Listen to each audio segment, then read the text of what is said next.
Halo sahabat Era Harvest, jumpa lagi dalam podcast kita dan kali ini kita akan membahas topik yang sangat menarik dan tentunya dengan narasumber yang luar biasa. Narasumber saya kali ini bukan main-main, bukan kaleng-kaleng, beliau seorang digital creator, seorang property expert dan yang pasti jadwalnya sibuk luar biasa ya. Kita sudah minta jadwalnya dari beberapa bulan yang lalu dan fortunately, hari ini beliau bisa hadir di kantor kita di Era Harvest. Halo, selamat siang Pak Halo, Rudiana. selamat siang. Apa Apa Pak? Gimana kabar? sehat Pak? Sehat-sehat. Oke, nyasar tadi ke sini Pak. Enggak banget. Enggak ya, langsung ya Pak ya. Strategi. Strategis ya. Era BSD. Oke, welcome Pak di Era Harvest dan thank you banget Pak Ruby sudah meluangkan waktu, menyempatkan waktu untuk hadir, untuk sharing dengan Ya, sahabat EHA. Ini kita nyebutnya sahabat EHA Pak. sahabat EHA. EHA. Era Oh, EHA. Harvest. Era Harvest. Ya, Yes, ya. Oke, podcast kita kali ini kita pastinya mengundang Bapak mau minta ilmunya, sharingnya terkait mengenai properti ya Pak.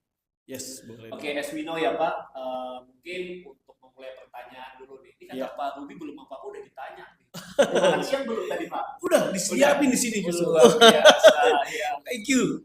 Oke, kita di podcastnya lama soalnya Pak, Nggak 3 sampai apa-apa. 6 jam aman ya Pak ya? Aman. Oke, Pak, as we know ya, BSD, Ya. Alam Sutra, Hmm. ya, dan Serpong, khususnya BSD di mana lokasi kantor Era Harvest saat ini, Iya, iya. ini jadi salah satu benchmark nih Pak untuk industri properti. Iya, Ya. betul. Nah, untuk bisnis properti saat ini sendiri gimana sih Pak after pandemi nih kalau menurut Pak Ruby? Oke, terima kasih ya dari sobat EHA nih. Yes. Era Harvest yang udah undang ya. Nah, bicara soal properti menurut saya ini balik lagi supply demand Oke. ya. Nah, kalau kita lihat banyak sekali kebutuhan akan hunian. Ada surveinya juga gitu kan. Nah, kalau bicara soal beberapa tahun yang lalu, khususnya sebelum pandemi, ya kan, dari 2019 tuh Kementerian PUPR kasih data ada 81 juta Oke. anak-anak muda nggak punya properti itu 81 juta. Sedangkan penjualan properti itu kalau dicek ya setahun itu paling sejuta, ada nggak sampai sejuta Oke. penjualannya. Penjualannya, Iya. tapi kebutuhannya banyak ya. Kebutuhannya banyak banget, 81 juta gitu. Iya, Itu anak-anak muda loh, ya kan, Iya, yang iya. belum punya properti. Oke. Itu bisa ditampilin, karena gue kasih share juga. Yes. Nah, artinya balik lagi kebutuhan ini sangat tinggi sekali. Banyak kan orang yang masih ngontrak, nyewa, ngekos dan lain sebagainya. Yes, betul. Nah, lewat dari sini, ya kan, dari data ini, artinya developer pasti ingin mengembangkan, memberikan solusi atau jawaban, khususnya di bidang properti ini. Karena tadi ya 81 juta, Yes. sedangkan pembelian itu ya ada Ya. nggak sampai sejuta. Betul. Jadi jadi opportunity juga sebenarnya untuk para developer ya Pak ya. Yes, Data tersebut ya. betul. Developer, Iya. ya kan, agent properti, Sure. content creator properti. Iya. Nah, banyak yang saya waktu itu melihat sudut pandangnya itu, wah, ini masalah yang bisa menjadi peluang. Yes. Nah, oleh karena itu sejak adanya itu saya bikinlah campaign namanya Muda Keren Punya Properti. Muda keren punya Properti. Jadi kalau Ya kan? belum punya properti belum keren ya Pak Rudy Belum ya. keren, ya kan? Oke. Gitu saya mengedukasi ya yang pentingin properti dulu karena memang sebenarnya ini udah diajarin waktu zaman SD. Oke. Ya kan? Kebutuhan manusia adalah sandang, pangan, dan papan. Nah, sandang pangan ini banyak sekali influencernya. Nah. Waduh, Oh, influencer. banyak vlogger di mana-mana. Vlogger, Iya, fashion. fashion. Ya kan? Yes, Nah, betul, tapi betul. waktu zaman yang saya itu, Ya. waduh, nggak ada gitu. Oke. Istilah kata yang mengedukasi pentingnya punya properti yang nggak hard selling, Yes. yang nggak hard selling ya. Iya. Nah itulah saya masuk ke ceruk pasar itu, Oke. mengedukasi pentingnya punya properti. Memang ini nggak fenomenal, Ya. ya kan, nggak seperti yang sandang dan juga pangan. Yes. Kalau papan ini kurang Secara responnya mungkin nggak terlalu nyaman dibanding dengan dua aspek yang lainnya iya tadi ya. nggak terlalu wow gitu. Yes. Tapi balik lagi, mau gimana pun kebutuhan tentang hunian ini pasti tinggi. Pasti, betul. Iya pasti tinggi. Minimal ya itu ngekos. Tapi ngekos juga pasti Iya. butuh properti kan. Betul. Nah ini realita. Jadi saya melihat ini kesempatan saya ya mengedukasi, ya Oke. nggak jualan, bisa kata mengedukasi pentingnya kenapa dari muda ini penting banget punya properti. Jangan sampai nanti udah usianya 60 gitu kan, udah pensiun, Baru itu kepikiran. baru kepikiran, menyesal gitu kan. Karena kenapa? Umur 60 itu udah Iya. masa pensiun, ya kan, waktu, tenaga, sama uang udah minim. Betul, sudah masa di mana nggak produktif lagi ya Pak ya, Iya, baik dari segi fisik ataupun income ya. betul sekali. Ya kan, mau nyicil ditolak pasti.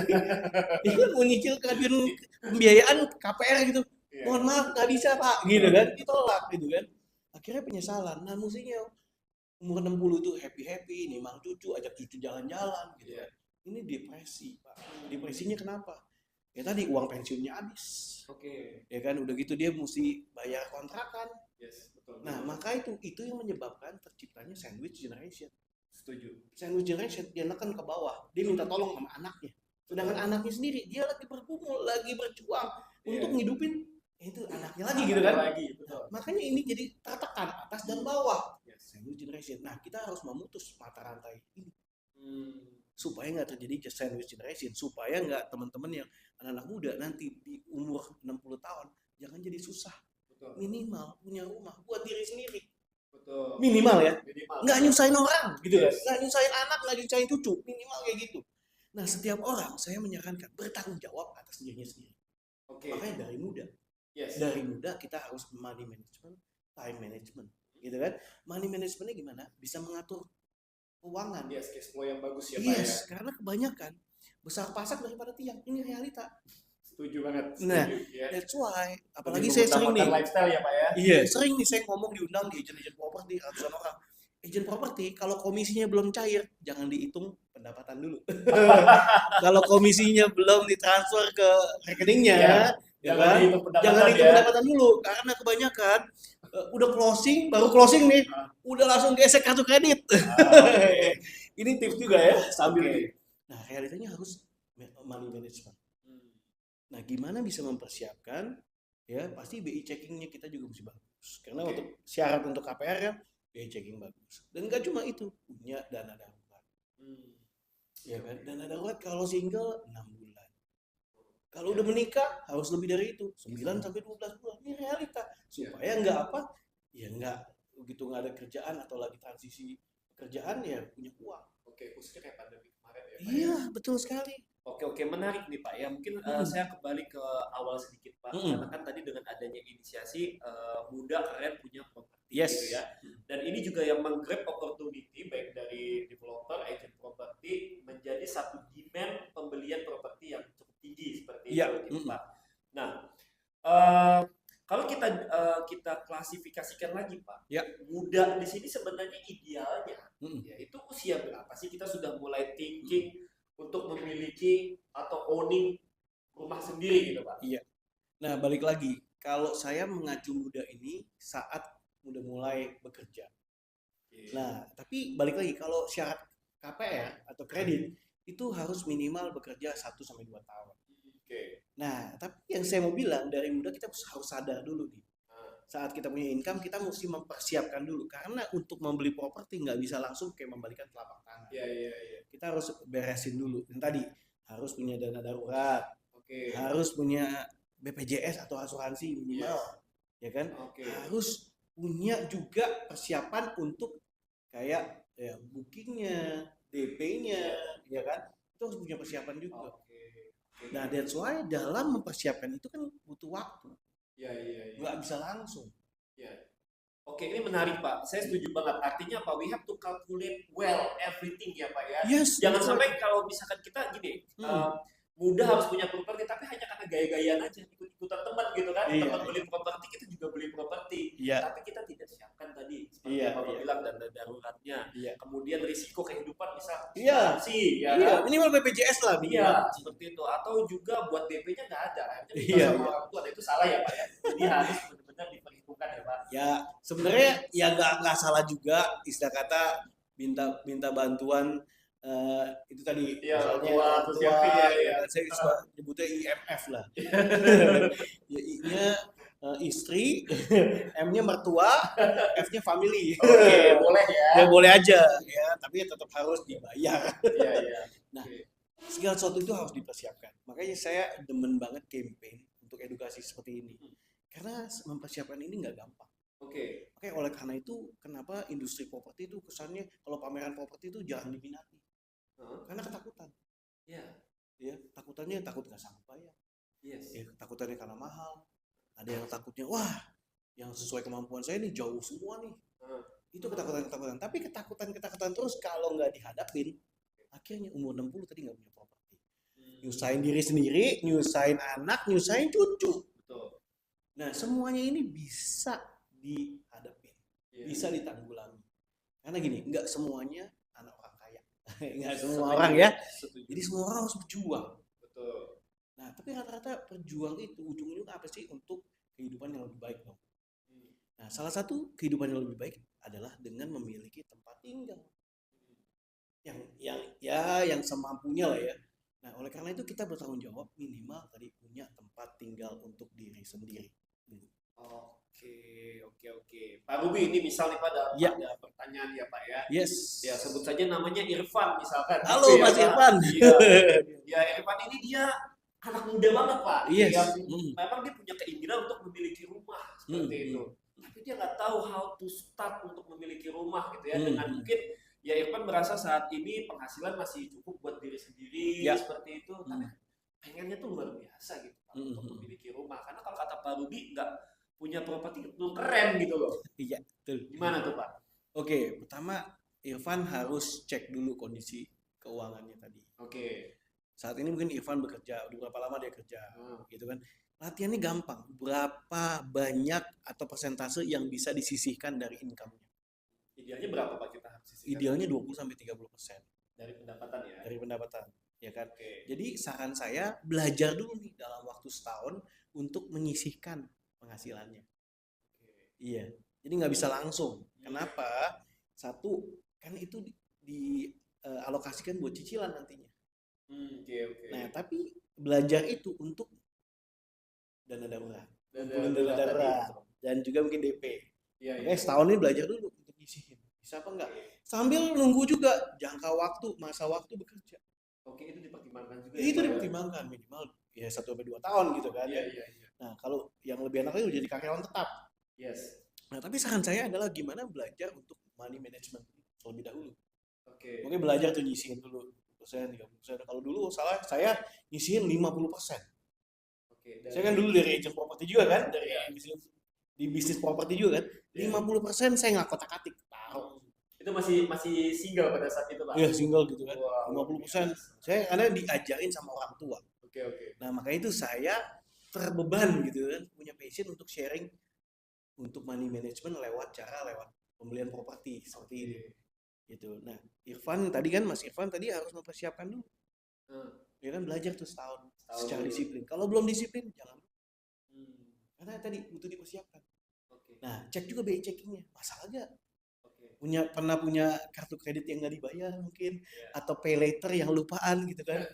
Ya kan, pay never jadinya. Iya. Nah, itu bisa diberesin dulu karena butuh waktu untuk pemutihannya.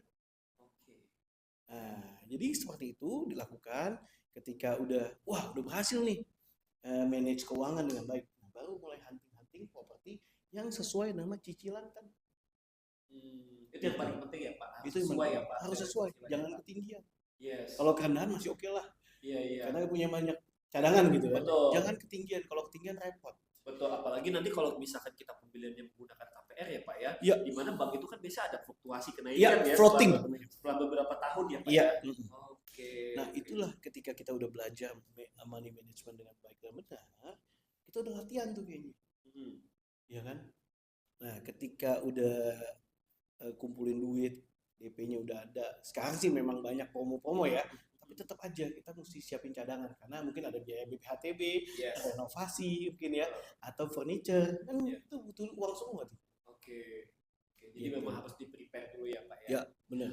Oke, berbicara mengenai properti Pak ya, yang mungkin saat ini banyak diminati atau diincar lah oleh para kaum muda. Ini muda kalau kita artikan kaum milenial kah atau mungkin kalau sekarang mungkin Gen Z udah tepat juga ya. Karena kalau kayak saya milenial udah mulai agak lengser nih kayaknya ya. Milenial itu sudah harus memiliki properti ya Pak ya. Yes. Berarti sekarang kita konteksnya mungkin berbicara Gen Z ya. Oke. Nah, yang biasanya Pak, properti yang diincar atau diminati oleh generasi Z ini seperti apa nih Pak? Mereka maunya, Pak? Oke, nah ini kebanyakan juga Gen Z terinfluence ya, dari Iya. apa yang dilihat di media sosial. Kebanyakan Oke. rata-rata seperti itu. Iya. Atau di drama Korea. Ya Oke, kan? dengan konsep-konsepnya ya. Dengan konsep-konsepnya, ya kan?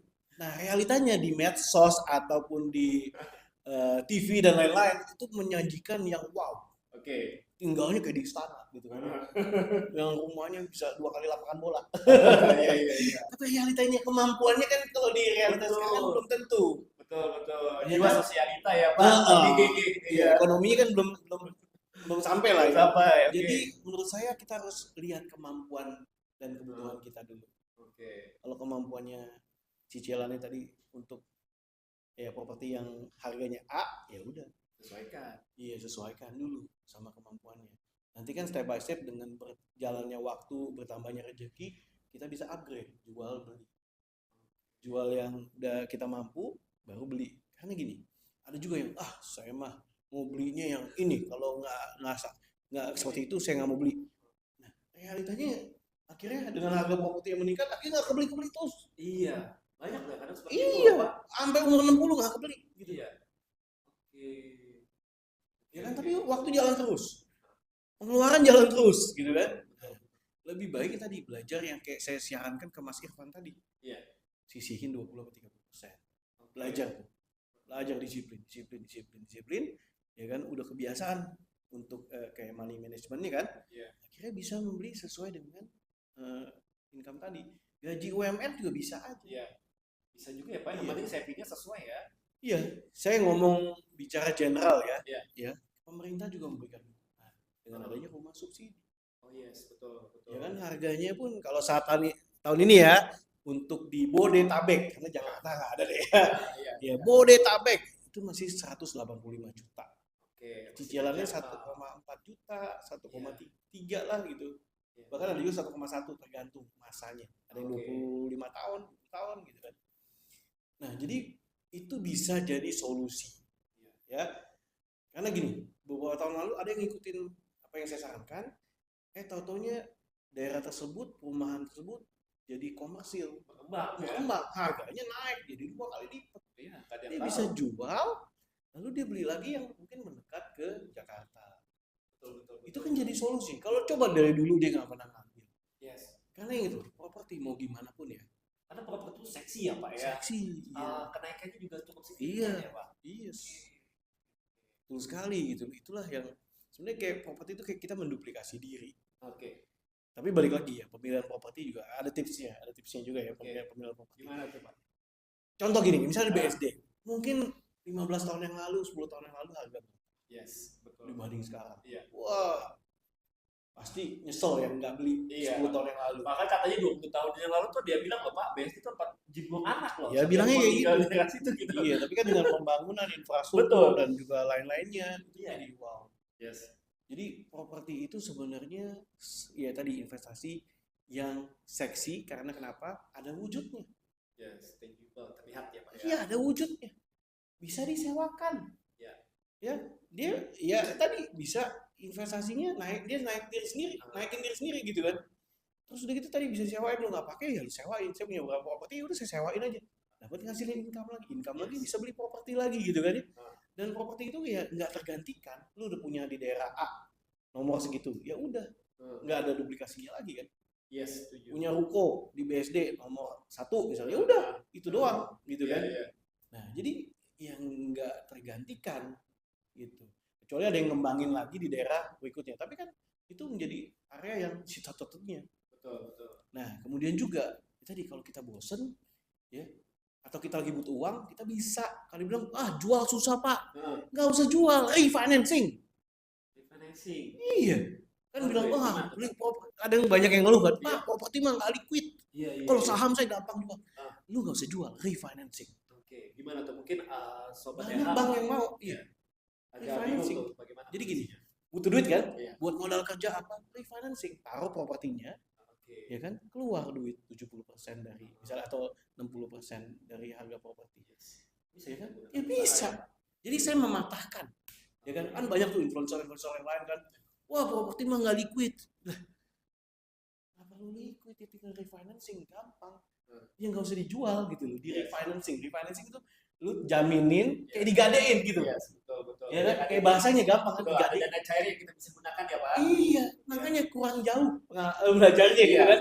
Iya. Refinancing bank mau properti. Yes, betul. Justru bank pengen banget. Betul, Gitu. kayaknya semua bank menawarkan hal tersebut Yes, kayaknya Pak. betul sekali. Makanya kadang ya itu tadi kita harus mengerti, ya kan?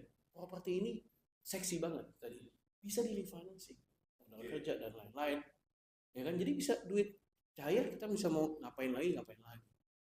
Jadi seperti itu. Jadi menurut saya paling utama ya punya properti dulu. Yes. Baru ntar investasi ke yang lain. Emas ke, mau saham, mau ke mobil atau yang lain. Menurut saya gitu. Karena dengan berjalannya waktu itu properti yang tadi meningkat kok. Oke, tuh Irfan ikutin saran Pak Ruby ya, nabungnya 50%, jangan dipakai buat pacaran terus ya, nanti ada nggak bisa. 50% itu versi gua. Iya. Kalau yang gua saranin dia 20 sampai 30%. Oke, ideanya Itu terlalu ya. fragile living. Fragile living. Oke, Pak. Balik lagi nih Pak, kita ke BSD tadi ya Pak ya. Ya seperti yang saya mention sebelumnya, BSD jadi salah satu benchmark lah. Kayak orang banyak yang pengen tinggal di area BSD. Betul sekali. Ya. Betul. Pertanyaannya, is it suitable untuk para kaum anak muda atau Gen Z ini ketika mereka pengen membeli properti di BSD, sedangkan mungkin di BSD dari segi harga pun juga sudah cukup kalau dibandingkan ya harga sudah tidak terjangkau seperti itu gitu Pak. Nah sebenarnya balik lagi nih, nggak terjangkau versi siapa? Iya. Iya karena gini, balik lagi di Indonesia ini semua itu ada marketnya. Oke. Semua itu ada marketnya. Contoh lah gampang, HP. Ya mau jenis HP iPhone, Samsung gitu kan, ataupun yang merek-merek China, semua ada marketnya. Sama, properti juga sama. Semua itu ada marketnya. Dan teman-teman kita baru lihat juga bahwa di data ya BSD masuk proyek strategis nasional. Oke. Ya kan? Kenapa? Jadi dari sisi infrastrukturnya, jalannya, ya luas gitu ya, lenggang gitu kan. Terus kemudian juga penataannya, terstruktur, ada yang komersial area, ada yang residential area, ada yang entertainmentnya gitu kan. Ya ada yang mungkin sekolahan, kampus, rumah sakit dan lain-lain. Nah kalau dilihat kan ini ditatanya makanya masuk proyek strategis nasional, ya kan. Beda kan begitu masuk BSD, wah nyaman ya, jalannya lebih gede, bersih, rapi gitu kan ya. Nah ini yang membuat orang yang punya kemampuan tadi kan, jadi saya bilang punya kemampuan, ya dia mendingan tinggal di daerah sana gitu, suka gitu kan ya. Karena tadi banyak hal-hal yang mendukung sehingga wah nyaman tinggal di sana gitu. Jadi balik lagi sama kemampuan. Kemampuan fondasinya adalah di kemampuan. Ya, mau dia bisa, apalagi juga pemerintah memberikan dukungan. Saat ini saya syuting nih, ya kan, hari ini tanggal 3 Juni ya. 3 Juni masih ada kesempatan untuk dapat free PPN 100%. Senilai misalnya 11%. Contoh harganya misalnya 1,5 M, misalnya contohnya itu udah beda 11%, dikurangin 11%. Iya, lumayan banget. Apalagi pembayarannya lewat pembayaran kredit. Nah jadi yang gajinya sekarang banyak sekali orang yang income-nya juga ya puluhan juta gitu kan ya, 30 juta, 40 juta. Nah kita lihat dari rasionya masuk apa enggak. Kalau masuk mereka bisa punya rumah daripada nyewa terus. Betul. Ya kan kalau hitung-hitung antara KPR, bayar KPR cicilan dengan sewa itu mirip. Betul. Mungkin bisa hitung. Kalau sewa ya kita terus-terusan buang duit terus gitu katakan. Kalau dengan KPR tadi nilainya bertambah, secara asetnya bertambah kan nilainya. Bayangannya 10 tahun yang lalu harganya banding sekarang kan. Nah otomatis kita ya dengan kemampuan kita cicil nggak berasa itu udah 15 tahun udah lunas. Yes, betul. Dan saya mau encourage juga teman-teman yang bisa mengelola keuangan untuk bisa beli properti pertama itu cenderung bisa beli properti kedua, ketiga, 4, 5 dan seterusnya. Tapi kalau yang belum bisa, membeli properti pertama, jadi masih struggling tuh dengan terlalu banyak pemikiran iya seperti dengan itu terlalu ya. banyak pemikiran. Iya, iya. Saya nggak bilang pemikiran itu salah loh, Iya. tapi mengelola diri sendiri Iya. atau mengatur keuangan ini penting gitu kan. Dan Iya. ketika bisa beli itu, dia tadi bertanggung jawab terhadap dirinya sendiri, Iya. ya kan, mikirin buat masa depan dirinya sendiri Oke. dan juga yang nggak nyusahin keluarga. Iya.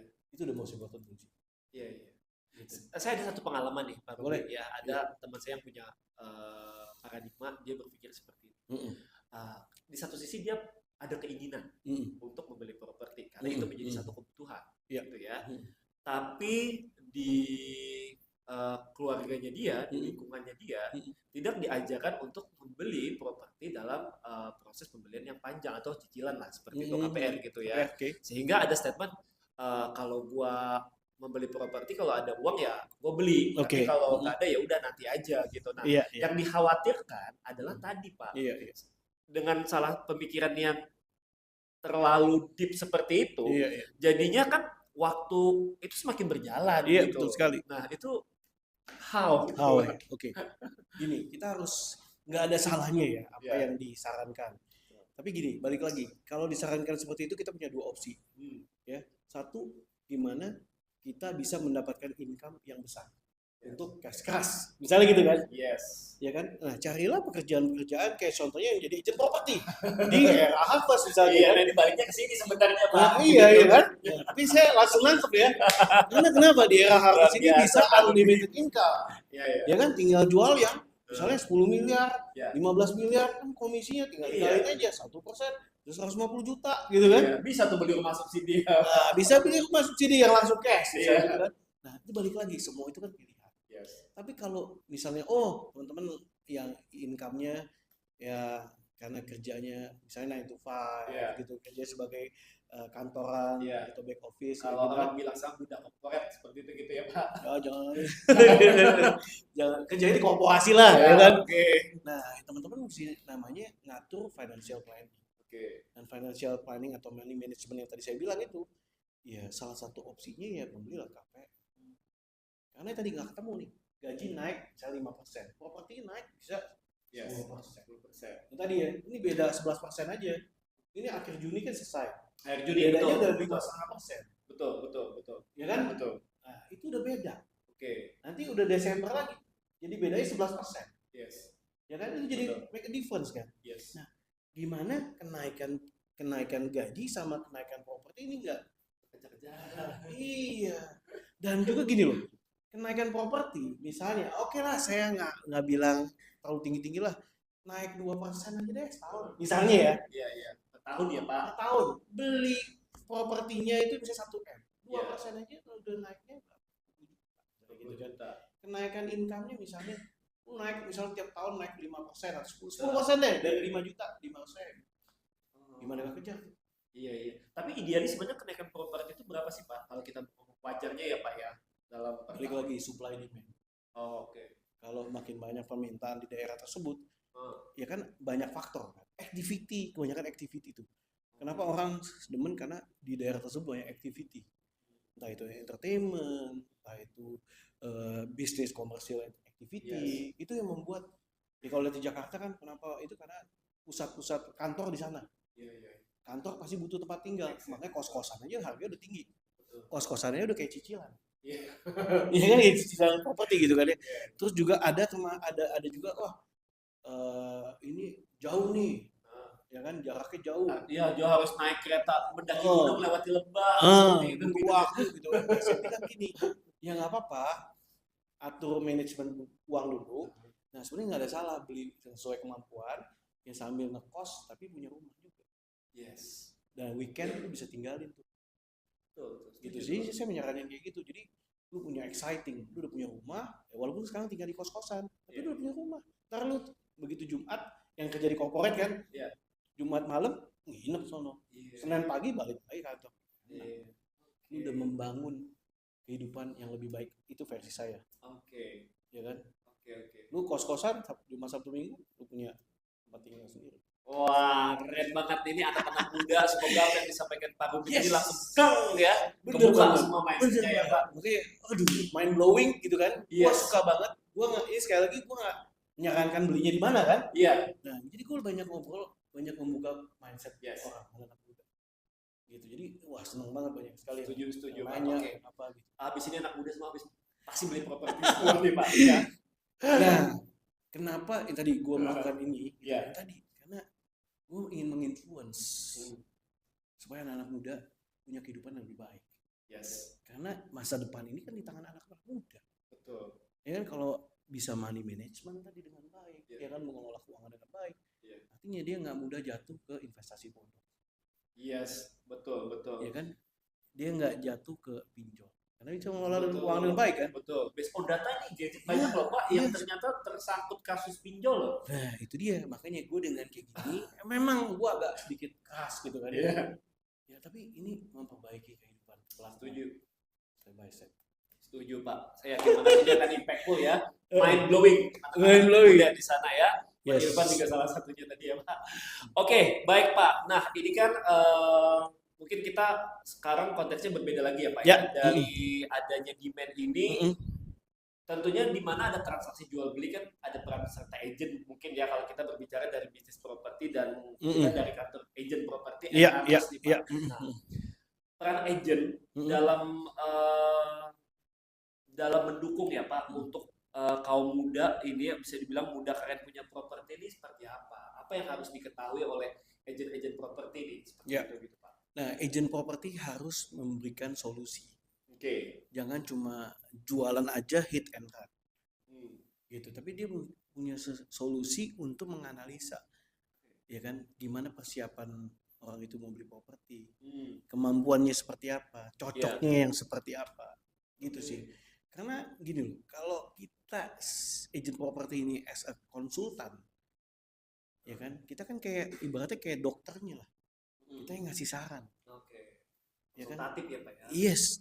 Ya sarannya itu yang sesuai sama kebutuhan dan kemampuannya si klien itu nempel terus. Tapi kalau kita nyaranin yang nggak sesuai sama kemampuan dia, nggak kebutuhan dia, akhirnya dia terjebak sendiri. Gitu kan? Akhirnya dia closing tapi nggak bisa akad kredit. Nah, dapat komisi dong. Dapat komisi. Terus agent ini salah, lu sih nggak kasih tahu gua lu. That's why agent-agent sekarang harus penting belajar. Belajar ya Pak. Belajar dong, harus rasio gajinya. Jangan sampai kita jerumusin calon-calon klien. Iya, ya demi kan? kepentingan agent gitu ya Pak ya. Closing pokoknya. Itu juga semu. Iya. Ya closing tapi nggak terima komisi kan semu. Betul. Iya kan? Jadi please lah. Saya selalu bicara sama agent-agent properti, ayolah. Ini bisnisnya bisnis yang seksi, bisnis bantu orang punya rumah, ya kan? Ya ini kita konteksnya kita ngelayanin pembeli ya. Ya tapi kita harus nguasain gimana mereka bisa beli ya sampai akad. Oke. Bahkan peran agent tadi Pak harus bisa mengedukasi ya Pak. Iya, bener banget. Enggak hit and run. Kalau hit and run yang ada sebulan kan closing nggak gampang ya. Iya. Sebulan, 2 bulan. Closing tapi sampai 3 bulan nggak closing. 3 bulan nggak closing, akhirnya dia berdoa, Tuhan mungkin ini bukan jalanku. Padahal tadi ketika kita belajar dulu, kita jadi problem solver, ya kuncinya adalah problem solver. Ya ini bisnis yang unlimited income. Yes. Iya, tapi resiko juga ada. Ya, tadi kan kalau nggak closing, income-nya nggak turun kan? Iya. Iya, jadi tadi ini bisnis yang high income tapi high risk juga. Nah, tapi kita bisa meminimalisir high risk-nya dengan belajar. Oke. Nah, gimana sih diterima KPR-nya? Oke. Bisa juga ngobrol sama orang bank. Yes. Orang bank, gimana sih syarat-syaratnya? Detailnya gimana sih? Iya. Nah, pasti orang bank akan kasih tahu dong. Iya. Knowledge-nya harus ada as agent ya Pak ya. Iya. Oke. Gitu. Nah, saat knowledge-nya ada, dia juga bisa jelasin kepada konsumennya dengan baik. Ya kan, dan bisa menyarankan yang tepat yang ini Bu. Yang sesuai sama kemampuan Ibu. Sama kebutuhan Ibu. Gitu. Pasti kalau agent pengennya nawarin yang tinggi-tinggi, paling tinggi kalau bisa. Bisa ada 1 bedroom, 2 bedroom, 3 bedroom. Kalau bisa 3 bedroom plus. Iya. Tapi apakah sesuai sama kantongnya? Betul. Kantongnya konsumen kan? Iya. I see. Jadi paling penting adalah menanyakan satu kebutuhan si konsumen, yang kedua yaitu kemampuan. kebutuhan, kemampuan. Yang ketiga, tanya cicilannya ada nggak? Oke. Ada utangnya apa nggak tuh? Iya betul ya Pak, kan itu kan jadi pengaruh juga ya nanti ya. Iya dong. Oke. Wah ini kita nggak kerasa loh Pak, udah 30 menit lebih loh kita Kan masih ada 5,5 jam lagi kan? Iya masih ada 5,5 jam lagi ya. Oke, mungkin 5,5 jamnya nanti kita bisa lanjut di sesi berikutnya gitu ya Pak Ruby. Ini Pak Ruby ini ya sahabat EH jadwalnya tuh padat banget, jadi waktunya juga bisa terbatas ada di kantor kita. Nah mungkin terakhir nih Pak Ruby bisa kasih punchline atau mungkin wejangan closing statement buat sahabat EH khususnya kaum muda supaya mereka benar-benar berpikir untuk beli yang namanya properti, karena kalau lo nggak beli lo nggak keren. Iya. Nah menurutku gini, pembelian properti ini sesuatu yang direncanakan. Nggak bisa tiba-tiba lu lagi nggak bisa tidur beli properti ya, nggak bisa. Nggak bisa juga gitu, karena semuanya itu harus di planning ya, dana darurat, punya asuransi atau enggak, punya uang DP atau enggak. Nah itu semuanya harus dikalkulasi. Dan belilah properti yang sesuai sama kemampuan dan kebutuhan lu, tinggal cocokin mana ketinggian mana nih. Kata-kata sih harus kemampuan lah ya, kebutuhannya bukan keinginan. Ya butuhnya mungkin tempat tinggal, ya lu sesuaiin aja sama kemampuan tersebut. Nah sekali lagi pembelian properti ini sifatnya adalah prioritas ya. Gadget akan harga turun, mobil baru keluar itu aja, keluar dari dealer aja rata-rata udah turun. Iya ya kan. Nah kalau properti ini bisa naik beberapa kali lipat kalau gue bilang. Tergantung lihat di mana, konsepnya apa, siapa developernya, itu bisa terjadi seperti itu. Ya atau bisa juga enggak harganya naik, tapi dia ada bisa disewain. Bisa disewain juga gitu kan. Nah jadi sekali lagi buat teman-teman semua, ada 3 hal yang nggak bisa terulang kembali, ya kan? Nah kita harus be wise ya, karena waktu itu ya nggak bisa diputar kembali, ya kan? Tenaga juga mumpung kita masih produktif, ya maksimalin, ya kan?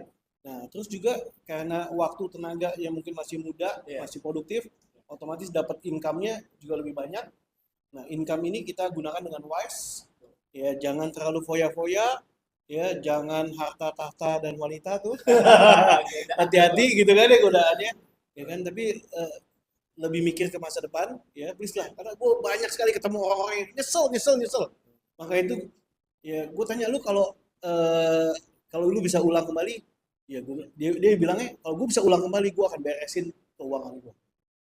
Nah jadi gue di sini ngomong ke anak-anak muda yang lu masih ada kesempatan nih. Ya kan jangan sampai udah kayak umur 60 ya kan, depresi akhirnya meninggal. Ya kan, karena tadi stres, sakit itu kebanyakan di pikiran loh. Di pikiran, ketika pikirannya kena, aduh itu dia. Dan banyak pikiran kena karena keuangan. So saatnya masih muda, bisa berkarya, ya kan, gunakan ngatur keuangan dengan baik supaya lu bisa punya properti, lu bisa atur cash flow sehingga masa tua lu happy. Luar biasa. Demikian. Jangan lupa beli properti di EH Harvest. Thank you Pak Ruby, luar biasa untuk podcast kita siang hari ini. Semoga bermanfaat ya. Dan pastinya buat Sobat EH yang menyaksikan podcast kita, yang mungkin berpikir langsung ada nih kepikiran mau beli properti dan bingung mau kemana, bisa ke kantor EH Harvest ya, alamatnya ada di sini, bisa kita bantu sampai nanti sesuai dengan kebutuhan. Itu yang paling penting ya Pak ya, sesuai dengan kebutuhan seperti itu. Oke, sekali lagi thank you Pak Ruby atas waktunya, sehat dan sukses selalu, jangan kapok-kapok buat main kesini lagi nanti ya Pak ya. Iya. Oke, thank you Sobat EH, sampai ketemu lagi di podcast kita berikutnya. Bye. Thank you.